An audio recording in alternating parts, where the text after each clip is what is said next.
Greetings, friends of the apocalypse. This is Podcast at Ground Zero, your home of the apocalypse for episode 53, Power Sources in the Apocalypse. I am Jared the Apocalypse Nerd Wallace, and he is Adam Bomb Glancy, your host for your time here today in the Wastelands. And we're going to talk about power. And power!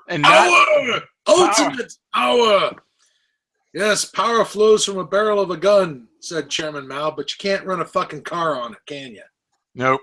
Like I said, I was thinking about the title. I'm like, I was just going to put power, and I'm like, well, people could interpret that wrong. So I said, let me put power sources to make it seem a little clearer, you know? Power sources sounds like a chapter out of Gamma World, out of the equipment manual on Gamma World.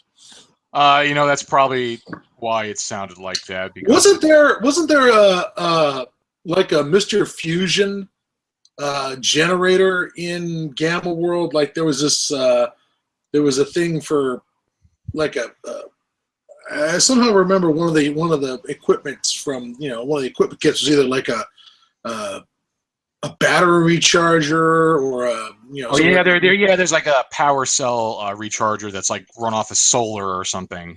Yeah, for your fusion. No, not for your fusion cells. I think they made that very clear. But your solar batteries and your chemical batteries. Which, speaking of power and power centers, perhaps I can take a moment here to violate the terms of my pledge to my Kickstarter backers and say, while I am not allowed to play Fallout 4 until I get my Kickstarter done, or read about Fallout 4, or watch Fallout 4 videos, I didn't pledge that I couldn't listen to you, Jared, talk about Fallout 4, since you're one of the two of us who's playing the game, and since it involves power cores for your armor. Yes, I was wondering if we could pick your brains, and also we get some Fallout 4. Plus, we can also stay on topic if we talk about the power sources in Fallout 4. That's true. Yeah, we'll talk about. So we can talk about that because I don't really have any new apocalyptic news. I haven't really caught anything. I've just been so busy playing Fallout in my free time. But something I did come across, which I thought was kind of amusing, was back when I was in high school, and I used to try my penmanship at I consider myself a little bit of a poet, so. And a writer, but apparently it really was successful for me. Clearly, but I had a couple of two sentence snippets I came across that sounded like they could have been like on the back cover or part of the prologue to any one of these, mass-produced men's adventure post-apocalyptic novels. You have got some balls of steel to read this shit out on the internet, sir. I salute you. This is hardcore. Let's hear it. Okay, because again, it's apocalyptic, because that's how it was back then. Let's see. As we embark upon our perilous trek into no man's land, I reflect on why we take this journey into the Deadlands, scarred by the devastating. I reflect on why we take this journey. All right. As we embark on our perilous trek into the no man's land, I reflect on why I take this journey into the Deadlands, scarred by the destructive weapons of the ancients. All right. That's a mouthful. Yeah. Insert that to any one of those novels back in the 80s. I am not going to match your bravery by reading out loud from the Twilight 2000 fanfic that I wrote back in the 80s, disguised as part of my creative writing class I took in college. I only took the creative writing class so that I would have deadlines to produce this stuff, and it was I just wrote a pile of Twilight 2000 fanfic where it was all just completely ripped off from the Twilight 2000 scenario. Red Star, Lone Star. We were in Texas, and the Russians have invaded Texas.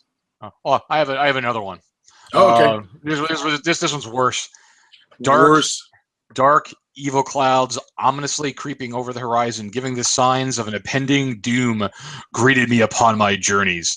Ignoring the omens of ill, I continued on my trek through the wastelands. You are clearly going for that hero's journey thing. Oh yeah. This is definitely falling under hero's journey. That's what it smells like to me. Oh, Did you have a Morse? Were you riding a Morse at the time? I might have been. Was it a moose or was it a Morse? It was a Morse. Okay. And he also had a bear friend as well. So I remember the telepathic bear who turns up, and I'm like, it's fucking Gamma World! Holy fucking shit! Could these books be any more Gamma World? Oh, they totally were. Just like how Fallout 4. The more I play it, it's so much. And we've talked about this before. It's so a less wahoo Gamma Worlds, like, I mean, I never played Gamma World very wahoo, but it's definitely a Gamma World environment. Yeah. Not very wahoo, but very little in the way of mutations, unless you maybe call perks mutations, because perks could kind of be mutations to kind of. I remember a couple of them in Fallout 3 that where you absolutely got a mutation. Oh yeah, like like the vampirism or cannibalism. You get energy, get your life back from eating other corpses. There's one where you got your health back from radiation. Yeah, yep. Was the one where Moira would send you off on this mission to get irradiated, and you'd get this tiny little mutation. I don't know that I ever used it because I never got my rads up into the 500s or whatever it took to fucking activate that stupid healing mutation. Oh yeah. So it's so Gamma World. The more every time I play it, and like I said, I'm enjoying this a lot more than Vegas. I don't know why. It's because I think a different company produced New Vegas as opposed to Bethesda. Yes. So it has that same old feel, which I'm enjoying. And like I said, lots of power. There's a fair amount of power armor, and then also you get a lot of there's raiders have like cannibalized, because basically power armor is an exoskeleton, and then you put your pieces of armor on it. So you could have like a breastplate from a T-45, a helmet from a T-51. So there's like different parts of the armor, and they all take damage, and you got to repair them after a while. Okay, cool. I mean, I sort of picked that up from the mod that armor could be modded the same way that weapons could be modded. Yeah, and you could put it together. So like raiders have created their own power armor, like modified power armor, and they all run on those little fusion cores. So when if you don't have a fusion core, power armor ain't running. Well, I gotta admit that reminded me of Gamma World very much because all the power armor in Gamma World. Yeah, I got a suit of armor, or maybe you find a suit of armor that guys are worshiping somewhere. Oh, as the ancients. But it's not going anywhere until you get some fusion cores in it, and it's the same thing. And I think it was a fusion battery, and this is the one they're calling it a fusion core. Mm-hmm.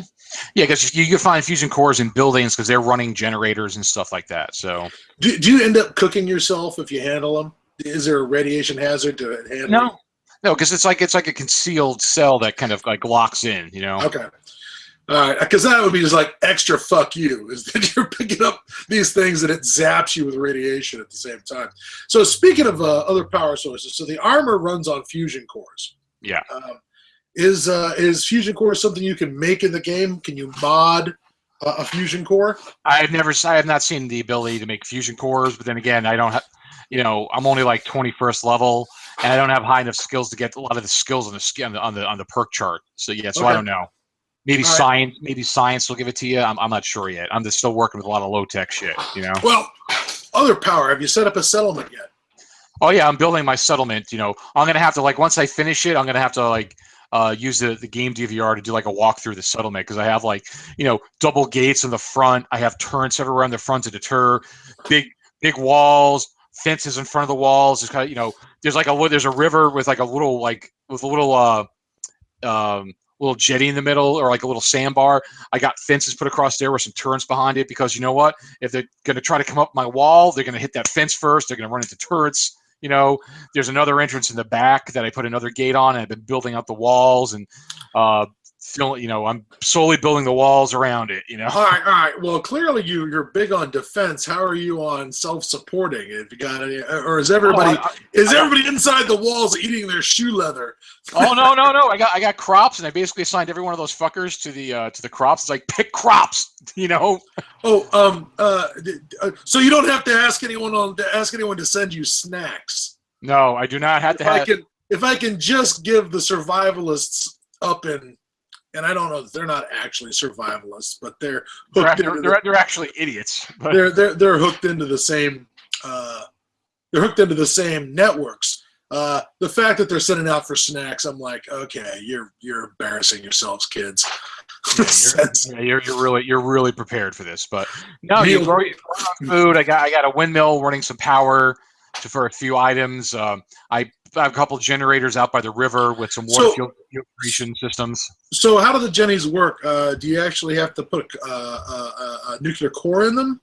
Well, not the small ones I've been using. I haven't gotten into anything. I think maybe some of the bigger ones, possibly. Okay. But again, the small stuff I'm working on, it just runs. So, but they don't produce a lot of power. It's like just enough. Like 1 5-power generator will run like 2, basic water filtration purifiers. Or the windmill will run like a signal beacon, and I could put a couple pylons and have some lights on the outside. Mm-hmm. Okay. But you could hook up to power. You could hook up, lights. You could hook up, different like laser turrets and spotlights and all kinds of crazy crap. Do your spotlights and your laser turrets run out of power if you overtax the system during a fight? I don't know. I haven't set any of those up yet. So, but okay. But they could be attacked. They could be hacked if you have a terminal. They get blow. I actually had I was out in the river trying to build some defenses, and I had some raiders come at me. So I fucked their shit up. So it's like it's like, this is my town. Stay out of Barter Town. Do you get to name them? No. Oh, that's so bad. Okay, because. What, Humongousville? Are you playing Lord Humongous? Oh, what was it? What I really should have named my character was I should have called him Spikes Harvey Rotten, and then got the Spike baseball bat. And then because I think later on when you go to bigger summons, you could get new hairdos. I was hoping for like a spiked hairdo, so I could be Spikes Harvey Rotten. Spikes Harvey Rotten is one of the great post-apocalyptic characters. That should never be underestimated. Yeah. He is a classic. So, but yeah, it's good. And also, yes, you're right. The new mire lurkers in that area, because it's in the northeast. It's not DC, which has like the blue crabs. Oh, that Chesapeake Bay style crabs. Yes. Yeah, it's more up north, like where I lived in Long Island, where it's all horseshoe crabs. So I looked at it a lot more closely. I'm like, yep, it's a giant mutated horseshoe crab. It's got the big front of the shell, and it's got the little tail part in the back. It's like, yeah, they're those horseshoe crabs are nasty anyway, and just real life, just regular horseshoe crabs. Have you seen their blue blood? Oh, real ones? Yeah. I think I've seen stuff on that. So yeah, they're disgusting. They're disgusting, and they're disgusting when they're 6-foot-tall mutated horseshoe crabs. Let me point out that I am under the impression that these guys are in the game now. That you can now have – there are now cats in Fallout. I have seen a couple like wandering around people's places, but I haven't been able to find one to use as a companion. Okay. Yeah, because I'm like, blah, blah, dog meat. I need – if I'm going to start farming, I need some cats in my community to cut down on the rat and mice populations before they track some, Hanta or bubonic plague into my fucking community. No, and the again, I'm starting to run into more super mutants, and yep, every group of them always has like one suicide bomber. Like I can hear in the distance, I'm like, shit. So I immediately crouch down and pull up my freaking. I've now modified my sniper rifle to 50 caliber, and I just I aim and I use all my action points and go for the legs and shoot his freaking, try to cripple his legs so he can't run at me with that freaking mini nuke. That's okay. That sounds like a ball of suck. Oh yeah. And you're right. And I said it's a lot like the Skyrim now. There's like legendary characters or a beefier. Like I said, I've never played Skyrim, but my understanding it has a very Skyrim feel to it. More so than. Is it now Vegas? I realize you never got into Vegas. Vegas was far more rural, obviously, than although there's a lot of rural area around DC. It felt suburban. It didn't feel like New Vegas did, where there are these little tiny towns, isolated towns in this big open desert wasteland. There was desert before the bombs fell. Yeah. This Boston thing, is it more urban? Is it more like... No, there's a lot of urban areas, like a ton of urban areas to run around in. And you get little pockets of forest and rivers and mountains and big bodies of water, like little lakes and stuff. It's there's a lot of city space. I haven't even got to the big cities yet, but there's still there's a lot of city space that you can see in the distance, overpasses and big roadways and stuff. So what are the other no vehicles. That fuel option does not exist. No. In New Vegas. Oh, sorry, no fuel. No cars. Still. No cars. Well, from the trailer, there's definitely going to be... Well, from the trailer, I remember three things that looked interesting. One, there were vertibirds flying around. I haven't run into one yet, and I think there's like a jetpack you could build into your armor too. That's right. So you can go over the top of the of everything. There's vertibirds. There's some sort of airship that shows up, and there's the USS Constitution. Sailing ship, and when you see it in the trailer, it looks like it's got rocket engines built into the back of it. So who fucking knows what that's going to turn into before this is over with?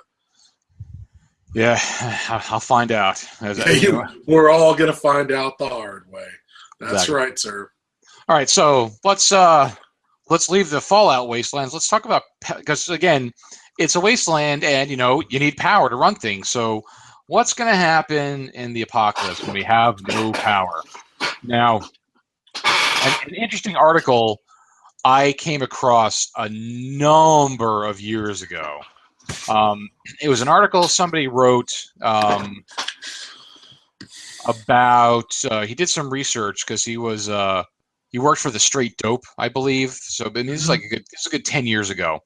The guy did some research, talking to whoever he would let him talk to him, people who work at, nuclear power plants and coal plants and hydroelectric plants. And he's tried to find out all the information he possibly could that they'd let him know about, fail safes and, things when things would have, would shut down from fail safe, when things would run out of fuel and this and that. And he did, all the different types of plant, like coal, hydroelectric, natural gas, so it's pretty interesting. I don't know where the article was, but I don't remember where it was online, but it's I found it and downloaded it. But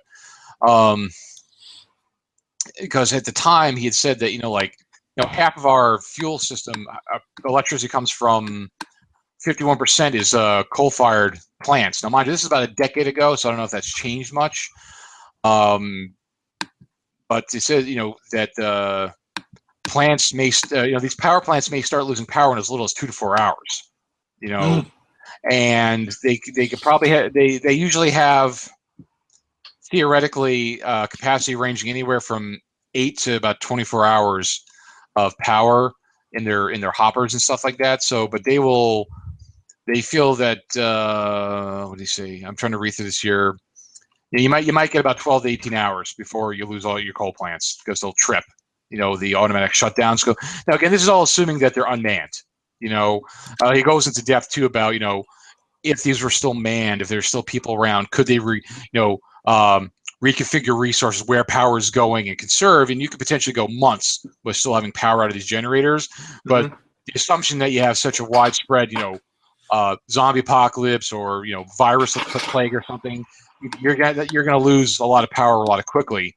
And also, within a few hours, you could have power grid shutting down as things get overloaded, don't have power, systems try to conserve. Remember, what was it? The famous blackouts in the 1970s. There's a blackout in New York in the 60s, and in the 70s too, back when the Son of Sam killer was still running around. Yeah. there's two big New York blackouts. One little thing tripped the system, chain reaction. So you don't have anybody manning power stations. One shuts down, bring the whole network down in a matter of no time, and you have no power. Yeah.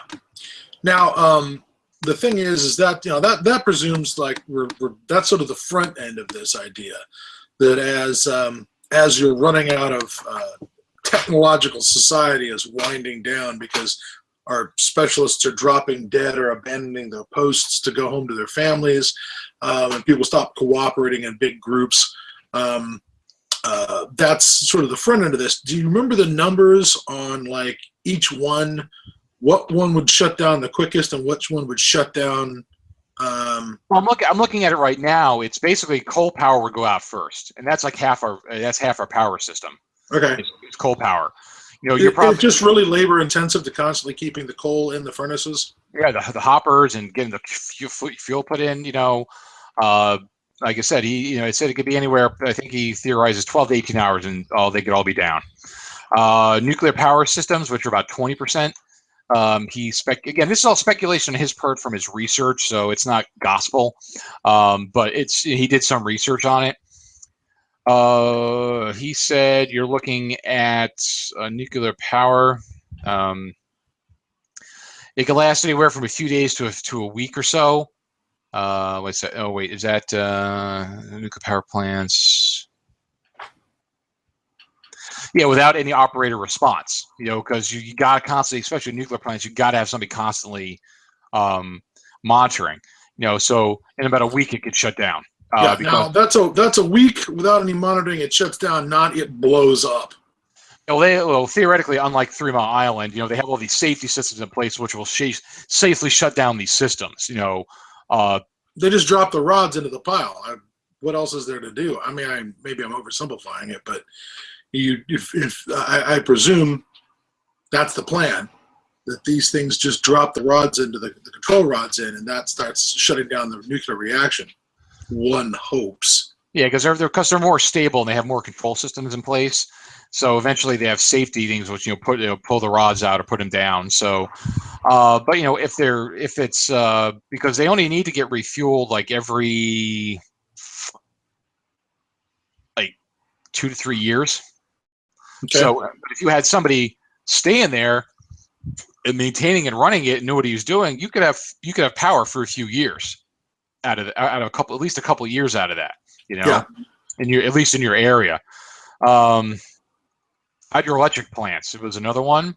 Mm-hmm. Again, they could say, barring any sudden equipment failures, you could go days to weeks unattended.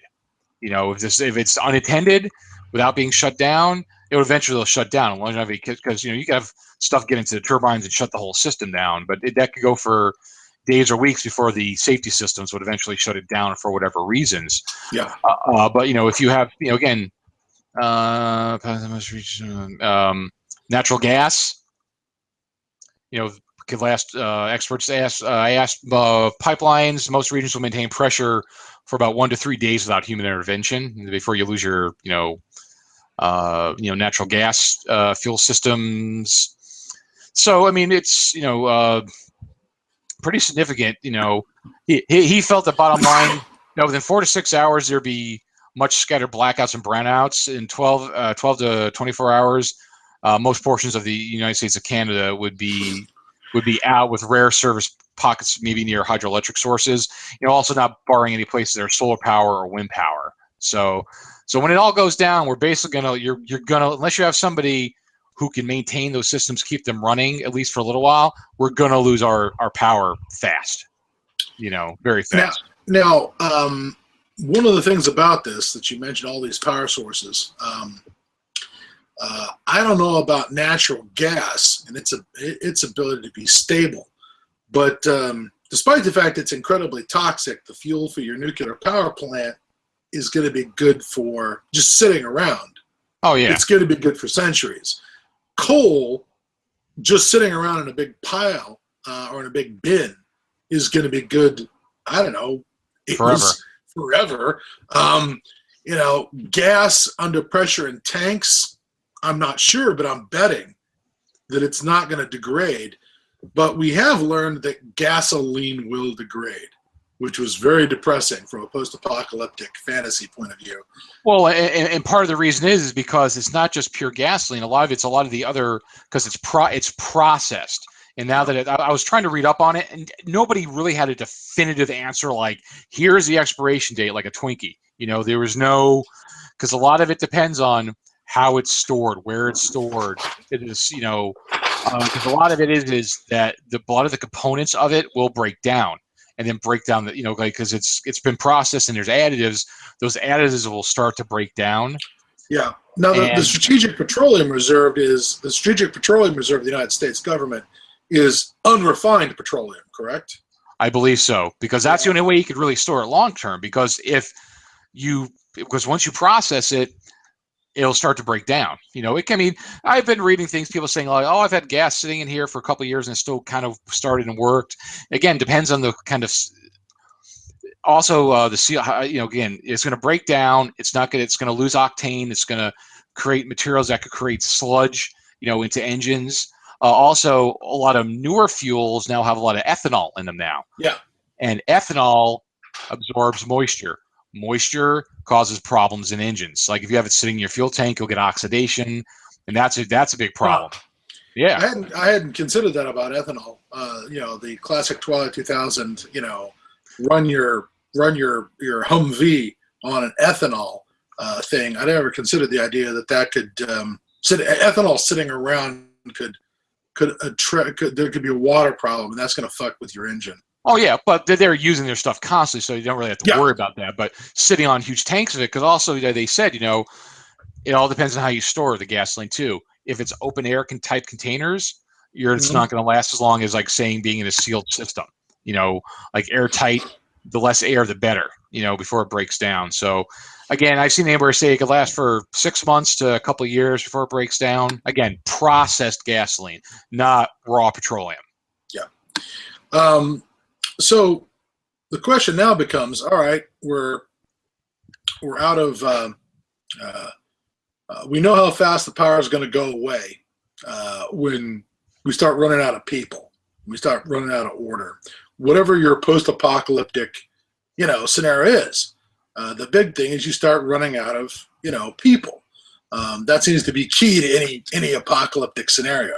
Right. Yeah, that's like one of the main ingredients is losing people, Yeah, vast portions of the population disappear, taking their skills and their specialized abilities with them. All right, so now you're down to this. Now you're trying to get things back online. Now you're like, okay, how are we going to get power back online? How are we going to have power again? And from the scraps that are left over here in civilization, obviously, there's going to be the portable generator running off of regular gasoline. That's going to have some utility for a couple of years. But it really struck me that, when it comes to storing energy, when it comes to creating an energy source that can just sit there and you can store it and have it, it really struck me that things like coal and wood, well, wood has a problem with animal degradation with insects, but holy cow, coal just sits there forever.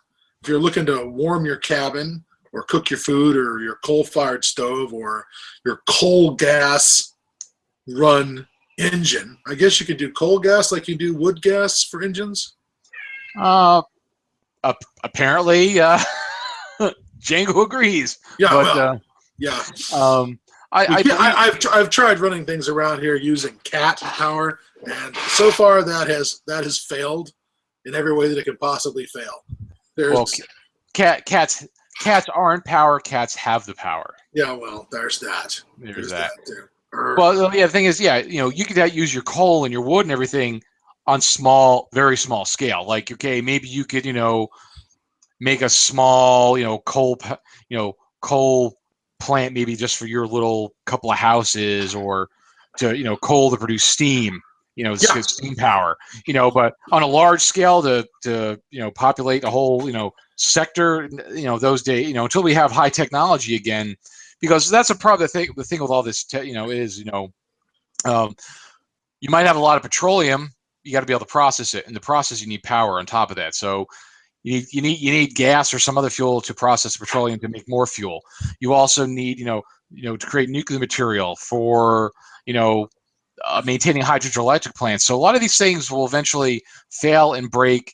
And the thing is, with the advent of losing power and people, you don't have the technology anymore, or just the human logistics. You've got to the manufacture. You'll lose manufacturing because you need manufacturing to produce things. You need to keep things like, hey, we need to rewire the whole area with power. Well, you're going to be able to maybe scavenge some old power lines, but you can't necessarily create new power lines. You can't necessarily create new parts for your hydroelectric system. You can't necessarily create new copper wire. You can't necessarily create. That's the thing is the idea of centralized power that would power multiple communities in a post-apocalyptic environment just seems impractical for a number of reasons. Nobody wants their power plant to be way over there where they can't, interact with it for security reasons, at the very least. But, I think about, you look at the way power is distributed in certain third world countries. You go to like a city like Lagos or a city like, I'm suddenly forgetting the Rangoon. All right. Sure, there's a central city power system, but it's unreliable, and and not everyone is sure they're going to get power. There's whole neighborhoods that are blacked out, not just for economic reasons, but also sometimes for political reasons, where various groups or neighborhoods are beating on each other by, using the city's logistics to undermine each other. And well, maybe somebody's community start to develop around where the power sources are, so they can protect their power sources. Because we haven't even talked about solar or wind. Yeah, but what I'm imagining, speaking of solar and wind, is that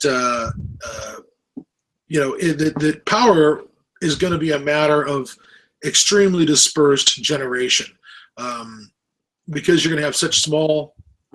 Post-apocalyptic scenarios are all about small groups of people working together to try and recover some civilization. But the big trip up is that it's small groups of people, and because of that, you don't have a wide enough skill set to develop to develop the technology you need to generate the power to have somebody who then will know how to machine parts or whatever, and you'd have to have the logistics to actually find the gear to machine the part. So I'm thinking that in third world cities, like I said, like Lagos, everybody's got their home generator. Everybody's got their own generator. Businesses, restaurants. If you're offering services to the public, you've got your own generator out back running. And it's one of the reasons that air pollution is a huge deal in these cities, because everybody's blowing smoke out the back of a Jenny. What I'm thinking about for post-apocalypse is that once somebody figures out that the way to build a windmill, a wind power generator, with a turbine in it, a small turbine that you get those magnets moving around until they generate an electrical charge. It's all going to be very dispersed, like every house, every community would have a couple of these things hooked up. And then I guess hooked up to marine batteries? Is there something about marine batteries carry a bigger charge or have a longer life than your standard automobile battery? Yeah, but then the batteries die. And the thing is with that's a good point, is that batteries absolutely are going to crap out in just a couple of years. And they're going to be to the point where they're not useful anymore. Because look at Florida. For example, car battery. At least down where I am, your batteries 2 to 3 years is the average for your batteries is dead and won't hold the charge anymore because of the heat, and eventually it just destroys the battery. So, and also extreme cold will kill your battery as well. So eventually they will lose the ability to even hold the charge if you can get them charged. Because if you took, if we're talking small scale here with power, is I know enough to where I could probably, and maybe get some books at a library, I could cobble together maybe a windmill for a power source. Like I could, put together a windmill, get those gears and pulleys and shafts going down to, you need some kind of alternator, because an alternator is going to, because your alternator in your car is what charges it charges your battery and runs your power system. So basically, you could get ripped out a bank of alternators from cars to generate your power. So you don't have to necessarily build it from scratch. So now we got all our alternators lined up, running off the windmill, and they're putting out power. But then there's the next step. Okay, that's where I would get lost, is the electrical component of it. It's like, okay, how do we safely wire, power to these? You'd have to go into some kind of, like your fuse box type thing. You'd have to have it go into some kind of switch system, like all that goes into there to regulate it, because otherwise it's raw power. So then that has to be regulated, and then that could go out to where you could hook up, a light system to maybe generate power during the day, or you could recharge batteries and keep on using batteries.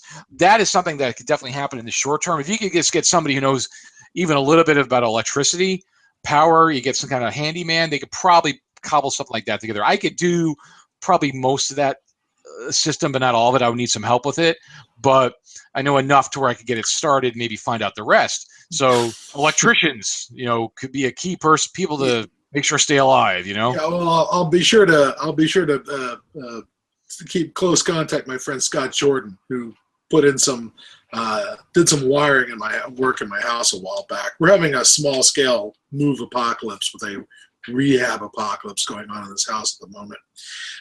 But anyways, what I was going to say is that I can think of about 500 different ways you can burn your house down. By not understanding how the wiring works. The other way I would point, solar and wind seem like really nice dispersed ways to deal with power generation. Intermittent power generation, you're definitely at the mercy of the elements and the vagaries of the weather and the wind in those situations. Maybe you have both systems up, solar for when it's a sunny day, and when the clouds come in and it's windier, maybe you turn you hook up the windmill. But we got to take into consideration human power. You could get some slaves and have them like moving big wheels to generate.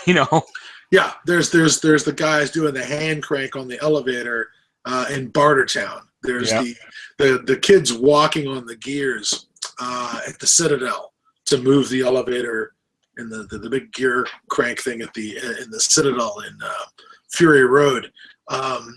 And there's Edward G. Robinson, biking, riding the exercise cycle in Soylent Green to keep the batteries in Charlton Heston's apartment going, where it's not post-apocalypse, but your society is in grave danger when the police are so poor that they have to have a bunch of car batteries in their house and an old man pedaling on a bicycle to keep them in lights. That's not a good sign. Oh, yeah. So, you could definitely do it on a very small scale, manual power. Again, having somebody on a bike or a treadmill or something cranking to get power. You can scavenge solar cells. But again, you get your solar cells over, but then you got to run the wiring, and you got to hit some kind of junction box to get it hooked up so you can recharge those batteries from the solar. Because basically solar is just, charging batteries. Yeah, human power has also got another aspect to it, and it's going to burn calories. Yeah, you're going to feed them. You need power to get the power. You got to feed them. The lovely thing about solar and wind is there's no fuel supply except the weather, I guess. Unlike coal, unlike gas, unlike the wood gas engine we saw on the War Machine or the War Machines, I should say, in Planet Earth, was it? Was that where we first saw the wood gas with John Saxon? Was it Planet Earth, or was it? No, I think it was It's either Brave New World or Planet Earth. I think it's Planet Earth, because Brave New World is the is the second one. Is the one with the space station and the shuttlecraft and that kind of crap. Yeah, I think it was like Earth 2 or something. The one where it's like the second one with John Saxon with like, okay, here's the first one. Like, no. Now he's traveling around, and it basically and it has Lurch in it. As an Indian. Ted Cassidy, yeah. Ted Cassidy, and they run into the frickin' the orcs and the Kriegs. Let's not. Hey, they're called Kriegs. They look like orcs. They do look like orcs. Well, actually, it's Gene Roddenberry. And you'll notice something with that line of bumps down the middle of their head and the brown ridges. They're clear. Yeah, those fuckers are clearly proto-Klingons. Oh yeah. So, anyways, but that was the first time I saw a wood gas engine done in fiction. So sure, that's all great, but wood gas requires that there's frickin' trees, and coal requires it's a seam of coal nearby, whereas wind requires that you're outside. I mean, it just requires that there's wind, that there's weather.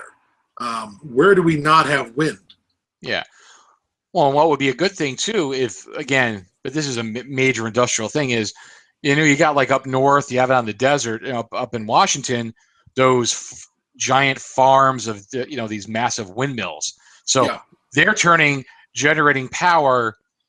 And then all that power, all the stuff they're generating goes to some kind of centralized power grid out somewhere. So it's like, if you could find out where the power is coming from those windmills and then going out into the system, if you could tap into where that's coming out of, then you might be okay. You can charge your batteries, run your stuff. But again, you're fine until those windmills blow apart.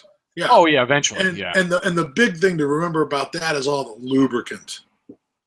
All the bearings and all the lubricant that keeps those giant props going, whichever kind of prop you've got. They'll eventually go, but those things are got to be designed to go a long time without maintenance, because those things are so massive, and to have to maintain and change gear, stuff like that, it's a huge undertaking. So I'm sure they're engineered very well to where they could go a long time. They're probably designed to go months, but months is still. Yeah, the tick of the clock in our post-apocalyptic breakdown. I'll have to research that. I want to find out how long one of those wind turbines could go without any maintenance. Because they might go a long time. Before they just totally fall apart. I'm thinking of the kind of windmills, the size of windmills that you'd see on a farm for running. Oh yeah. But I'm talking, if you're near those big windmills, maybe you can somehow tap into that, because they're putting out power. So if you could tap into that in the meantime, maybe you could use that power to do other things to help get yourself built, because now you have some power to run machinery and tools to maybe build those other long-term things. Yeah.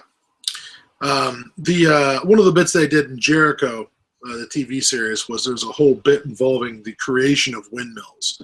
That one of the local towns had this thing where they had a factory and they could make the generators and the alternators for windmills to generate power, and they were sort of exporting them around to the other towns, and it was sort of this turning point as far as the town being able to do anything except sit around in the dark, and once power is gone, one of the things that I want to point out is that it's where I'm sitting here at 7 o'clock at night in the Northwest in the winter.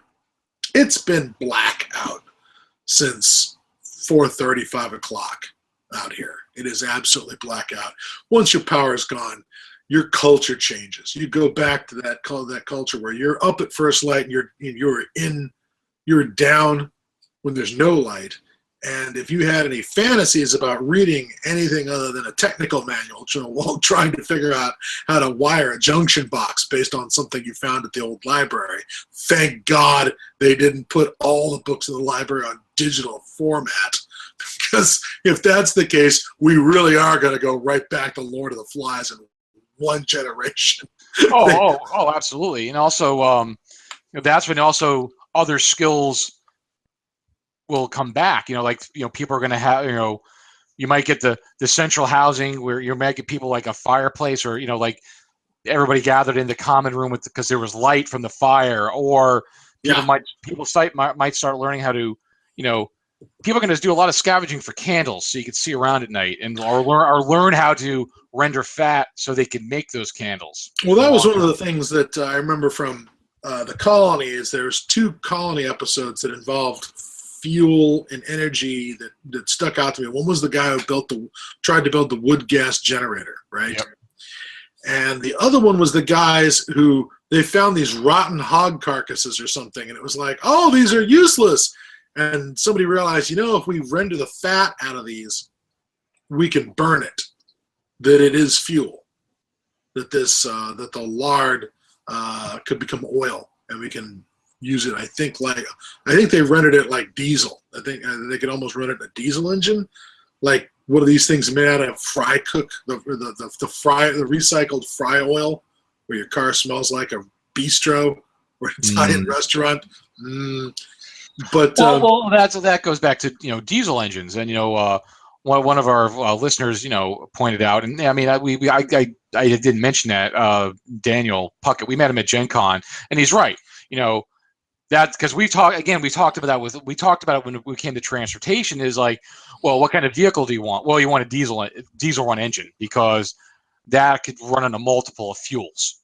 So if you're going to have if you're going to get a Jenny from the Home Depot, you want to get a diesel powered one, because again, it could run on the cooking oil from a restaurant, stuff like that. But again, long term, and you can maybe render your own fat. Again, all this takes resources and chains of command, but different chains of resources, to raise the animals, to render the fat, to make the fat, to make the fuel, to run the diesel engine, to have the power to do other things, to run the tools. It's all tied in. But like again, diesel's a good resource for at least for engine power to run things, at least for a while, because you could use multiple types of fuel for that. But again, we also have to consider things like when we say wind power. Congratulations, you have now re-entered the age of sail, where there is very little there's very few things as efficient power-wise than a sailing ship for moving people and cargo. Yep. They're super duper efficient, and they're a technology level. They're a technology level that how do I put this? In some ways, we always, one of the things that always comes up in post-apocalyptic fiction is the idea of a giant leap backwards. Suddenly, we don't know how to do anything anymore. We lose all these skill sets. I've always been a little dubious about that myself, depending on what the state of our books are and what the state of the population is. But the idea that, we're not going to go back in time so that the only sea vehicle we know how to make is a hollowed out log. I mean, maybe I could just make a hollowed out log, but as a society, there's all this.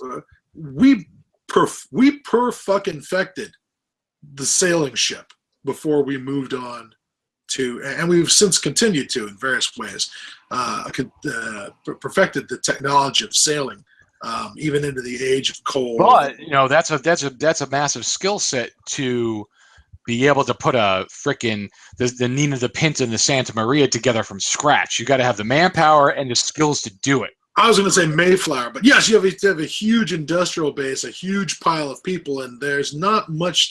And shipwrights are super skilled personnel.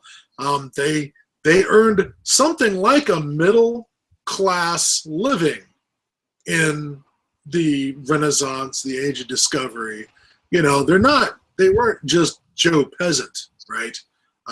They really had a much different skill set and a very specialized skill set. And, to build on that scale, sure, we build small sailing yachts and things like that today. But to build something, like you said, Nina or Mayflower sized, that's a whole new. But even small ships, So I mean, in the beginning, trust me, at least in South Florida, I mean, there's a lot of motorboats, but there's a lot of freaking sailboats down around here too. So there'll be a supply of small sailboats, but again, guess what? You got to learn how to sail a boat. Yeah, there's also the problem of it's a specialized skill to interact with it. Not like the skill to interact with a car, where you just stick your key in or stick your key into the motorboat or whatever. I should also throw out that our other, I guess sailing is more like, maybe that's more in a transportation subject, and maybe animals. Well, Also, but still, you're going to need to be able to get around. And, how do you get around? On foot? Well, if you want to get around, you need power. It still kind of falls together. It's like, well, how do you power your vehicles? It's like, well, wind would power your ships, Yeah.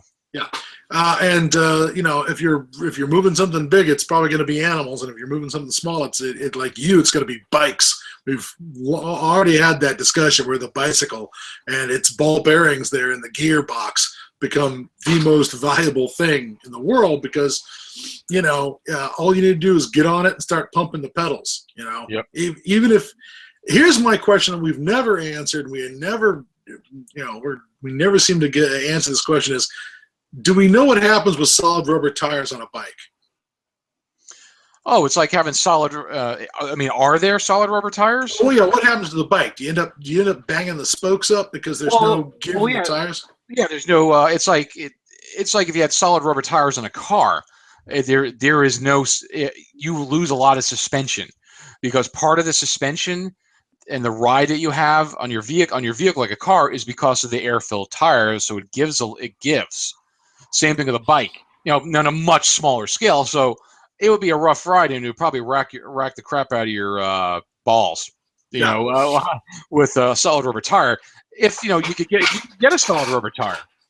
I somehow wonder if there was, if I remember, whether there was solid rubber tires or tires made out of the other materials in early forms of that technology. I mean, I'm thinking of wagon wheels, which are iron with, wood spokes or whatever. Well, and some of the earliest bikes were just these basically like a platform with two things coming down in solid, like wood wheels that you just kind of sat on and kind of kicked, like you were, and it moves you along faster. It didn't really have a whole gear system, Yeah, it looks like a big wheel, except it's made out of solid wood.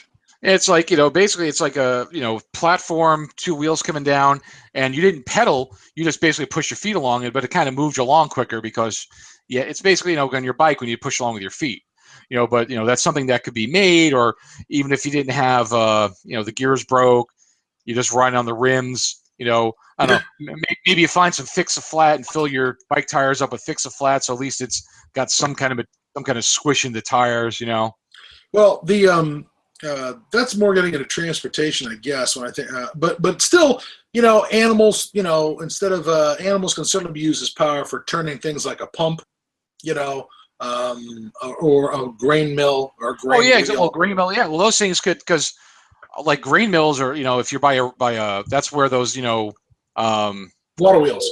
Water wheels. Thank you. I couldn't think of the fucking word. Basically, instead, you get the water wheel, which could turn the gears to do the grain, but you could also use that to maybe generate power too, because again, it's something that's constantly turning. It magnets. It could run. Well, yeah, it's your miniature hydroelectric. I mean, right there, it's a hydro where it's just a question of a gearbox turning different things, and in a standard, the water wheel we think in the country village, it is absolutely about grinding grain, and that's it. Or it could be used to maybe you could get some gears. You could use it to pump a bellows to keep the flames going on the freaking hearth. Where maybe if you're lucky, somebody could be a blacksmith. So that's like keeping it flamed. Yeah, that's yeah, okay. There's any number of mechanical energies that can be captured from a water wheel. Or you could just have, or you said you could just have your cows walking in a circle, or people pushing, like Conan pushing the thing around in a circle. When they were designing that, there was apparently something in one of the documentaries where they asked the question, "Look, does this thing have a function, or is it just a big mean thing for children? Is it just there to be mean to children?" Yes. And I think that was all I ever figured out, because if it's a grain wheel, it's like up in the hills. I mean, I'm looking at where it's located, right? And it's just mountains around it. I'm like, where are the fields that this grain is coming from? It just looks like it's there to be shitty to Conan. This wheel, the Wheel of Pain, exists only to make more Conans. Well, it's build up their strength. Get them strong so they could fight in the pit and die for you. Yeah, it's just there for you. You leave your 6-year-old attached to the Wheel of Pain for 10 years until they're 16 years old, and then you throw them in the pit with the pit fighters. That's how that works. Exactly. That makes perfect sense. Thank you, John Milius, for sorting that out for us. So yeah, like I said, the mini water wheels, even mini windmill. Look at Holland with the windmills to turn the grain, or you could use like the small windmills, like you find in farms to generate power. So got to remember they're big for water pumps too. I mean, one of the big things about windmills is drawing water up out of wells for irrigation. That's one of the most important ways that they're used on farms primarily. When we think of farms in the American Midwest. And that's what those windmills are for, is for running the pump so you're not burning your calories doing that. And I guess it's one of those things where you just engage it. It's just turning in the wind, and when you want to draw some water, then you just attach the belt or whatever, or engage the actual gears, and then it'll turn, and it'll draw that water up whenever you want. The trick is, of course, storing energy, right, Jared? Yeah. I mean, food is stored energy for us. Right, you've developed things that hopefully won't rot right away, and that's what a huge thing in the apocalypse is, making sure that our energy doesn't, you spend all that time making it, and now it's going to rot on a shelf because you can't use it right away. That's one of the big things about your post-apocalyptic energy, is trying to find a way. Okay, you've generated it, i.e., you've pulled coal out of the ground, or you tapped a methane source. You've got your pig shit, for your methane. This is bullshit. No, pig shit. Pig shit. How do you store it? Well, pressurized cylinders are awesome for the gas. Coal can be just. Pressurized cylinders, but that takes a level of complexity to get it pressurized back into containers. Like, yes, it does. Well, like you could refuel propane tanks. Yeah, you know how to do that. Yeah, with machinery. Yeah. So. Yeah, forcing that gas in. And I don't think the pressures developed, using the pump from the windmill are going to be quite enough to get the PSI into that tank you were hoping for. Oh, yeah, that's one thing we didn't talk about, propane tanks. It's like scavenge the land for propane tanks, because you could use that fuel for at least a little while till that all runs out. Yeah, I don't think propane's going to fall apart like gasoline does. Coal and wood sound like some of the easiest ones to store, because you just put it right there, and there it is, in a bin or whatever. So we got to raid the Kmart for as much charcoal briquettes as we can. No, not charcoal briquettes. No, actual coal. Of course, the thing about coal and about charcoal. Do you remember the? I want to say in the early 2000s there was a raft of suicides in Japan, where people would tape up their apartment and then buy a Weber grill and some charcoal and burn it in their apartment and asphyxiate themselves from the carbon monoxide. Did you catch any of that ever? No, I don't recall. I want to say that one of those that eventually turned into some Japanese horror film, as opposed to the horror film generating the suicides. But there was this. It was in one of those news stories that showed up because it was ghastly. But when dealing with things like charcoal or coal emissions, yeah, I can. There's any number of ways that people could wipe themselves out, trying to stay warm. Even just wood. Yeah, that smoke inhalation kill you. But smoke inhalation you kind of see coming. Problem with carbon monoxide is that it's odorless. You don't smell it. You just get stupid and giggly, and then you die. It's far more insidious than the coal smoke that all that carbon in the air that makes you gag and makes your body rebel against it and try and seek cleaner, fresher air. What I was going to say is that when we think about some of these energy generation things, particularly wind and solar, that's generating the power, but there's no place to, one of the big things is storing it. That always strikes me as really sort of a fascinating problem. Where do you keep the energy once you've made it? We've talked about how the batteries crap out after so many years. So either you have current or you don't. You could have a situation where maybe your windmill is turning, and the power, as long as the windmill is turning, oh, we can do something with power now. It's like, but you can't store it. So like, if the wind picks up and the power is turning on the generator, does that mean, okay, quick, it's time to turn the radio on and see if there's something new from the Voice of America tonight? Because you're going to be able to scavenge batteries, but eventually they will die. It's going to take a few years, a number of years that might last. You might have them 5-10 years, depending on how you spread them out. But eventually they will go. But you'll be able to recharge them. But even with newer technology, hey, you know what? If you could find a way to tear apart your Prius and get those lithium battery cells out there, they're supposed to hold a good charge and last a while. You might want to try to get those charged up, and they'll last a while. But again, you're relying on storing on like you get your windmill up, you charge a lot of your batteries, but then it's like, how do you run things off the batteries? Because then you have to worry about getting the battery power out to whatever you're going to run, whether it's your power tools or your equipment or your radio, because you can't just hook up your junker cables to the back of your radio. What we failed? We actually failed tonight, because I really should have tried to get my friend Scott Jordan on here, because he was this guy's an electrician, and he was actually, when he was wiring up the house, he was explaining a number of sort of horrifying things about wiring, about the resistance of various metals, and about how much energy you lose from the point of contact to where it actually needs to be used because of the resistance of the materials involved. And there's all kinds of ways to minimize and maximize your resistance, less resistance being better for transmission of energy. And how much of that could be blown away by, oh, well, I've got my batteries all set up, and that's all great, but I've used the wrong kind of metals, or the metal is damaged in some way.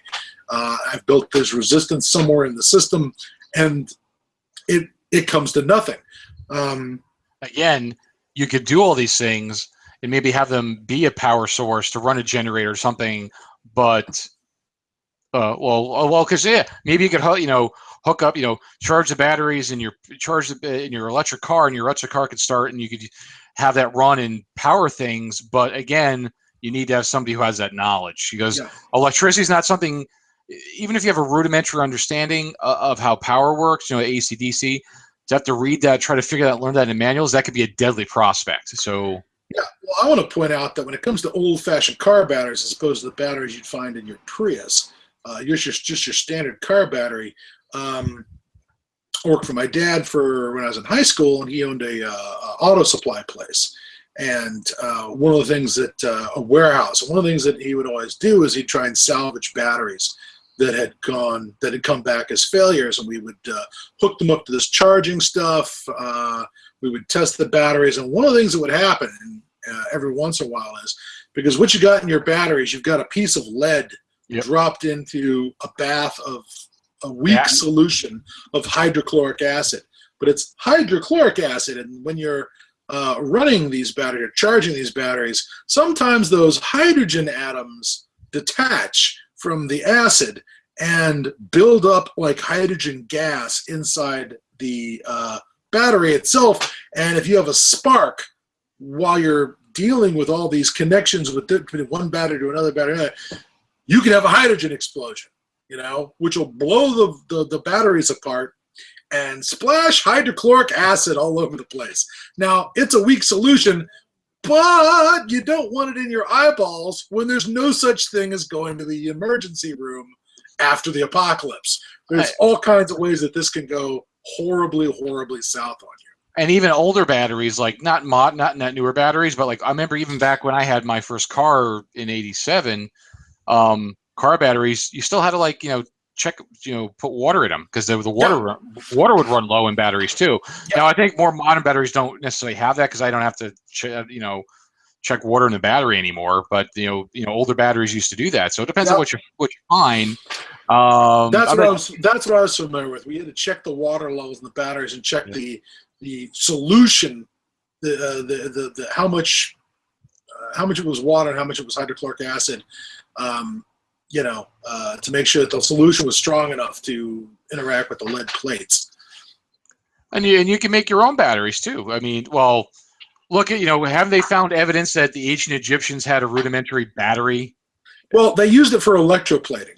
Yeah. Apparently, they had a system with this acid and this lead, and they could generate some sort of current, Very, very low current. which would, when you had a base metal, it somehow, and I don't know how this works, would attract, the gold to the object and fuse it to the, and so you'd end up with you could have electroplating of gold or a thin layer of gold on something without having to dip it, in molten gold.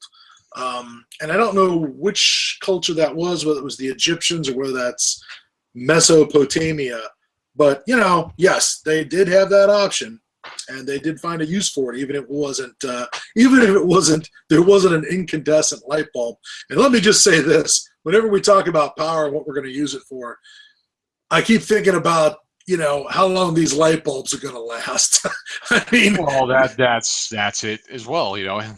When I was in Menlo Park in New Jersey in Edison's workshop as a kid, one of the things they showed off were these light bulbs that Edison had made in the 1910s or something that were still working. Where the filament, and I want to say the filament was like camel hair or something, was what he had used to weave the filament. It was a woven filament, and it was still incandescent after 90 years or whatever. But this is inside a well-preserved state park museum, obviously. The rest of us aren't going to be that lucky. Oh, but also things nowadays are designed to fail in the short term, so you have to buy new ones. Yeah. They don't, they're not making things for the long term either. So my point with those ancient batteries was like, maybe you could again figure out somehow to make a rudimentary battery, your own batteries. It worked for Walter White to charge, for the power source to have your battery. They jumped the RV one time on Breaking Bad with a make it yourself battery using, I want to say, like a plastic tub filled with acid, the right solution of acid. I can't remember how that quite did it, but no, it's not impossible. It's high school chemistry, but none of us paid attention to high school chemistry when it was happening.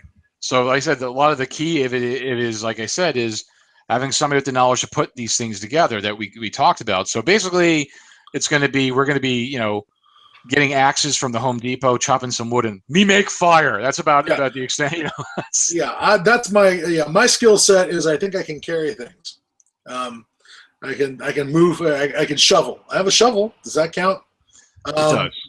Now, I want to point out that part of this is going to involve the other aspect of skilled technicians for maintaining our power, and that is we have to have some actual power to keep them in line. There's a story about how, Hephaestus, the Greek god of blacksmiths, and Vulcan, he's called in Roman mythology, is lame. He's got a limp, and supposedly that's related to the ancient practice of hobbling your blacksmith. That if you're a village and you need a blacksmith, you break his ankles. Because you don't want him leaving. So he's a cripple from there on out. Your skilled individuals aren't allowed to get up and go to another village with a better deal. You hobble them so they can't leave. At least that's how I've heard the story. And I can certainly see that stuff happening after the apocalypse, where, Dr. Smith is a trained doctor. I'm just passing through. No, you're not. The guy who shows up to, I'm just happen to be an electrical engineer. Oh, that's very interesting. Would you like to come over here and step into these shackles? Because that's convenient because you're not leaving. Yeah. We talked about that, but we talked about when we talked about medicine that yes, I could treat this, and like, oh, that's great. Guess what? You're going to work for us now. We're going to keep you fed and protected, but you're not going anywhere. Yeah, there's going to be a lot of that with any kind of skill set. I mean, it's kind of frightening, because again you're down to a world that is the Middle Ages, and as far as social organization, and it's going to be a lot of might makes right, and some of that's going to be a mean dude and his friends being a mean dude and his friends being mighty, and some of that's going to be, obviously, if you get enough people together, you can sort of counteract or counterforce the sort of thugocracy that you get, where it's just like, I've got some guns and I'm in charge now. Well, that's all well and good until guy with guns has to go to sleep sometime, but again, it still comes down to people with skill sets are going to be the most valuable thing out there. It's not, oh, look, we have a tank, or we have the last of the V8 interceptors, or we have control over this hydroelectric station. It's going to be all about the people. People are going to be so much more valuable, which is why, if we ever get around, did we do a show on slavery? No. No. We should really consider that as another option, because slavery is one of those horrible things that is key to so many civilizations in the past. I mean, almost every civilization, from Rome, the Vikings, Mongols, all across all across Africa, the Songhai Empire, the Aztecs, American Indians, right? So many of these guys, their economies ran on slave labor. And sure, you could get a guy to lift a rock, but the slaves you really want are people with skills, especially if you can get them to teach your guys, how to do it too. Rome was huge on getting Greek slaves who were educated, because they would import the skills that way. Oh, definitely. Yeah, because again, skills will be key. Again, especially with the power. And the other thing I didn't mention with power was, we talked about sails. I guess if you live in a place that's windy enough and flat enough, you can maybe get some wagons and maybe put some sails on them to power them to move them. I keep hearing there's a rumor about the prairie schooner. That is the attempt to put sails on a Conestoga wagon and push it across, Kansas or the Great Plains or something. I think that is a myth. I don't know that I've ever really seen anything to suggest that there was any kind of practicality to that. But if we're going to do some fictional post-apocalypsing, you better bet that shit's going to happen. All right? Oh, yeah, absolutely. Yeah. Well, it works easiest on water because it's flat generally, and it could easily move through. But when you got through land, you get too much resistance. Yeah. That's what the problem is. So it takes more power than you're going to get from the wind sail to freaking move it.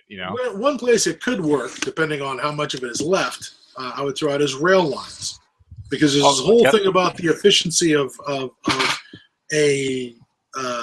it's why you can move with one of those little pump cars. You can move that down a rail line with a lot of efficiency. Is that the rail line provides so much to your energy. It's a force multiplier for that. Those calories you're burning, you hook that up with a sail. Maybe it's some more efficiency there. Well, that's why you can see these guys who like pull train cars with their teeth, because once they get it moving, again, the power efficiency ratio is so good on that. So yeah, maybe you get something with low power, like I said, a hand cart. You can move along the rail lines until the rail lines are blocked, or the rail lines are. Well, that's actually an interesting idea that you'd have get. Well, in fact, because I can never get too far away from Fallout. I remember isn't it a hand pumped rail car? Is how you get to the pit.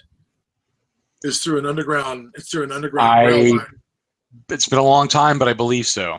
Yeah, when I saw that bit on, all I wanted to do was see more downloadable content, which was all about a hand truck pumping your way across America. In Metro 2033, they get around on the rail system. Oh, that's right. That's okay. Maybe I'm also thinking about that. Was they have gas powered ones, but then they also have like these wooden carts they put together with like somebody either end just pushing to get them around the stations. Yeah, I remember that now. Yeah. I was blanking out, but yes, that's one of my favorite bits from Metro 2033. So again, power. A lot of the power can be you or I could be also is going to generate a lot of the power. Well, it's one of the things that I don't really have the information in front of me. Now I'm wondering about the subject of efficiencies, as you said, energy efficiencies, rail being something that, is hugely a force multiplier for your efficiencies, for energy and power. And water is another one, obviously. It's why we had canal boats. It's why we were moving things with canal boats, because it was easier to pull a barge behind a couple of horses on a man-made canal than it was to attach that horse to a wagon. Yeah. Oh, yeah, you could get a lot more. It's like you're going to get a horse is only going to be able to pull so much capacity of a wagon, whatever size and the weight it could pull, and put it on the water and have it drag it probably 100 times more. You know? Yeah, I was reading some stuff about the Yangtze River boats, and there are certain sections of the river that have rapids, and and when the boats have to go upstream over them, they have these guys who are these very, very poor Chinese workers who will take the rope. You'll throw them a rope onto the shore and negotiate a price for this gang of guys, and they will pull the boat upstream against the current while you're running your engines at full speed or whatever, and they will pull you upstream over the rapids. And the idea that any number of guys could pull a huge boat, anything from a junk to one of these foreign gunships, these gunboats that were in the Yangtze, that they could pull it upriver against the current seems insane. But number one, there's a ton of them, and number two, water. Water always makes it easier. Oh yeah, like you have a big, like, just in the like I remember years ago, like the guy, I won't call him my stepfather, but the guy my mom married for a year in the past because he was an a-hole, but he had a small boat, like a 20-foot boat. Yeah, you put that thing in the water, I could push that thing off the dock like nothing. But if you had it on the ground, even on a trailer, boy, you can't move that thing because that thing weighs thousands of pounds. But that thousands of pound boat sitting in the water, I could easily push it out. No, one hand, no problem. So when you're thinking about powers and things, one of the things that we definitely need to consider is things like how do you magnify the efficiencies of what you're doing with your power, and little things like that. Applying it to water as opposed to land, applying it to rail as opposed to a road. Obviously, a road provides its own efficiencies compared to cross country. Over dirt and ruts, and the most efficient thing would be to have a rail along the water pulling your barge. Yeah, I think you've got the rail down, the barge is out of business right away. And it's sort of now there's all kinds of things you can do with low levels of power. One of the things I immediately thought of is with low levels of power, you could actually separate hydrogen from water, which means you could have a bunch of hydrogen gas. And I'm not suggesting that you'd burn it, but all that hydrogen gas is just one step away from a balloon or an airship. A hot air balloon. Yeah, well, a hot air balloon is your first step, but balloons when there are none about. Sorry, what?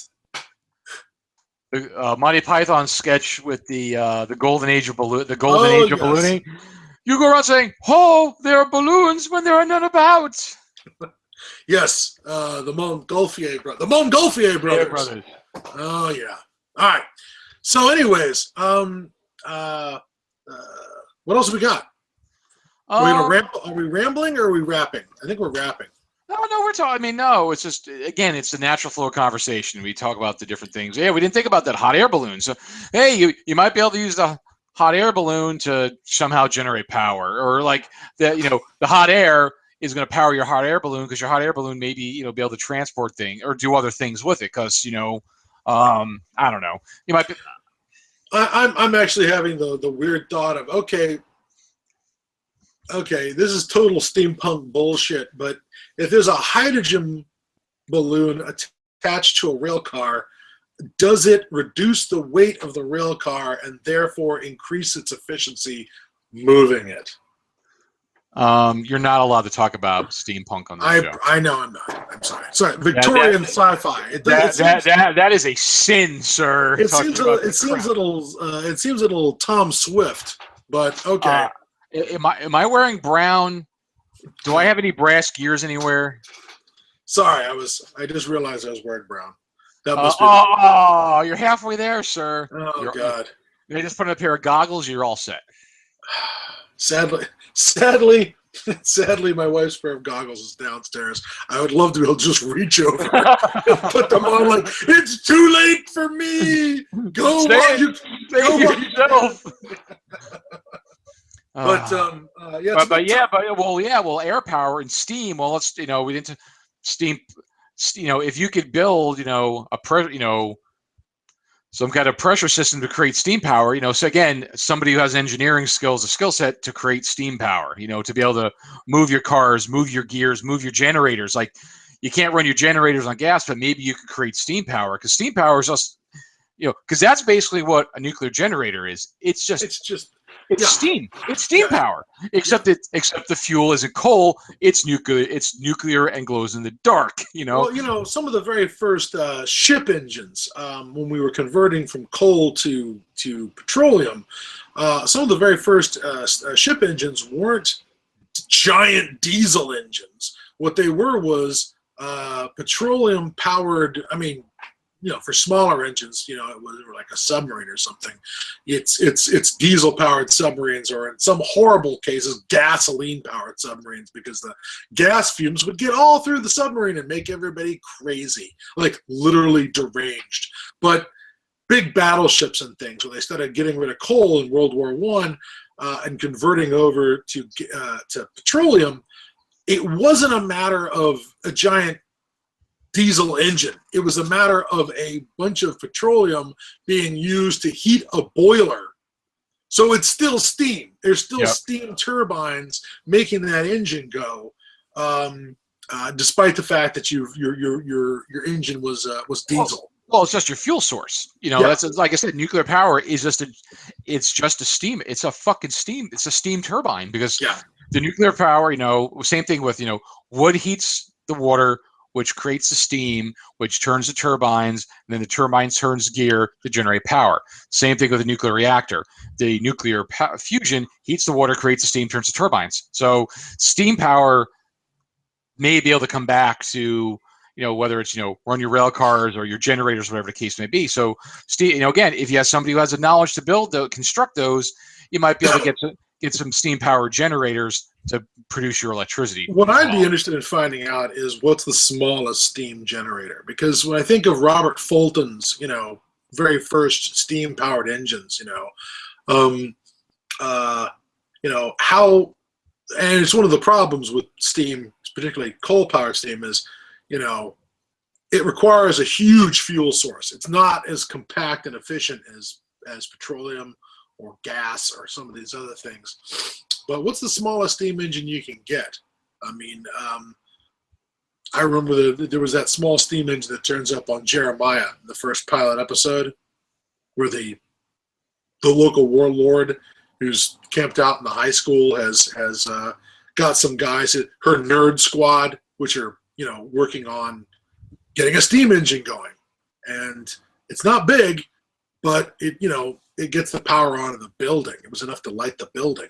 So what's the smallest steam engine we can have that's fueled either by gas or coal? I'm trying to do some quick searching here. I mean, it looks like some of them could be pretty small, What, like the size of a car trailer, or Oh yeah, easily. I'm actually impressed that they're that small.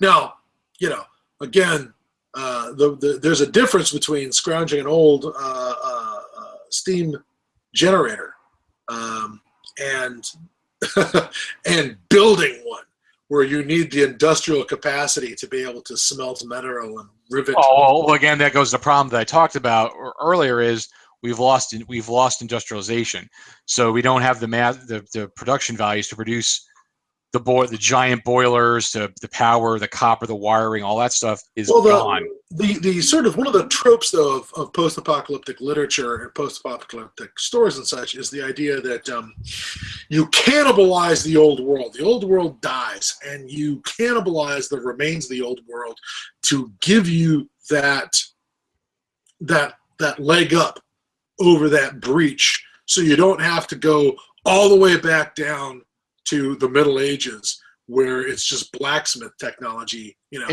until all those things break and wear out. Then you fall back.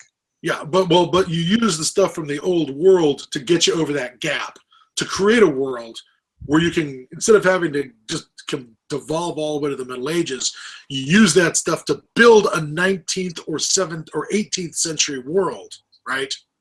I guess 19th is best. You build a world where you have 1830s, 1840s, maybe if you're lucky 1850s technology, but you build that world using the remains of the old world before all that stuff from the old world breaks down, and then you start using your new retro technology, right, to survive and to build back up again from that break point. I mean, that's, to me, sort of one of the tropes of a lot of post-apocalyptic stories. But it makes sense. Again, if you have the ability to do, if you have the manpower and the knowledge to do that, that could happen. Well, when I speak about knowledge, when we were talking about people and the skill sets, the first thing that popped into my mind was Lucifer's hammer. Yeah. When they had one guy who knew shit. And he got, because he was diabetic, he got sick and died that winter. I remember the line was, "We lost our wizard today." Yeah. He was the one guy who he knew shit. Yeah, and he was the guy who they had that great choice, where it's like, well, you can either work on a long shot for synthesizing insulin, or you can make a bunch of mustard gas. And he opted for mustard gas, which... And that other thing that I did not know until I read Lucifer's Hammer was one of the reasons that Western Europe bounced back so quickly agriculturally after World War I is not just because there's a bunch of protein mixed into all those Flanders fields, but apparently mustard gas is also, its residue is some sort of a fertilizer. Huh. So the gas on there's an element in Lucifer's Hammer where one of the places that produces the richest crop is the place where they gassed the cannibal army. Huh. I forgot about that. It's been a long time since I read it, so I may have to reread that. All right, I'm going to call an end to our podcast because I have to go taking off. I cannot stick here in the wasteland anymore. The world, civilization calls, and not the cool Sid Meier game. Yeah, we got to leave the wastelands and go back to the real world. But all right, folks, that was our show on power in the apocalypse. So we hope you found it interesting and somewhat informative. It's the best we have our information. Again, like I said, our discussions and our show are generally just a lot of conversation discussing possibilities, real or not real. So thank you for joining us every week, folks. Again, remember to visit us on all our websites, YouTube, Facebook, Twitter, all those good places. Be socially responsible. Follow us. Like the stuff that you like. Tell your friends. Tell your family. Next show will be episode 54. We don't know what that's going to be yet, as usual. Me and Scott. What? Typical. But hey, we always come up with something good. Like I called Scott during the week. Hey, let's do power this week. So we will come up with something good to entertain you folks. We're gonna, try to keep on our 2-week track and get another show in this month. At least twice a month. So again, thank you everybody for joining us this week. Thank you, Scott, and we'll see you folks in the wastelands. Thank you and good night. Be seeing you. And you.